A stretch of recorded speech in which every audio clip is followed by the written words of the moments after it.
लासलगाव येथून दिल्लीला कांदा एक्सप्रेसच्या माध्यमातून जो कांदा पाठवला जाणार आहे त्या रेल्वे रॅकमध्ये आज कांदा भरण्याच्या कामाला सुरुवात झालेली आहे। आपण बघू शकतो का इथे ट्रकमधून कांद्याचे जे गोणे आहे ते आता रेल्वे रॅकमध्ये भरले जात आहे। सकाळपासून ट्रक जे आहे ते नाफेड आणि NCCFच्या गोडाऊनमधून कांदा घेऊन लासलगावच्या माल धक्क्यावर येत आहे आणि इथे आल्यानंतर हमालांच्या माध्यमातून रॅकमध्ये हे कांदा लोडिंग केलं जात आहे। जवळपास 21 डब्यांचा हा रॅक आहे।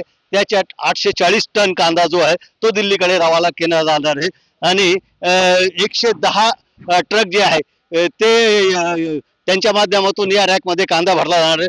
जवळपास आतापर्यंत 60% लोडिंग झालेली आहे आणि उर्वरित लोडिंग ही वेगाने सुरू असल्यामुळे कदाचित दुपारनंतर पूर्ण रॅक भरून 2 वाजेनंतर हा रॅक जो आहे तो दिल्लीला रवाना केला जाणार असल्याची सूत्रांनी आपल्याला माहिती दिलेली आहे।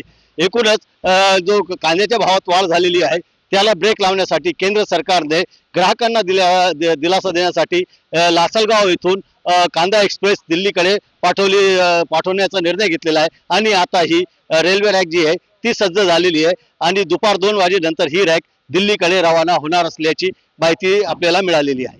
बब्बू शेख, न्यूज 18 मराठी, लासलगाव।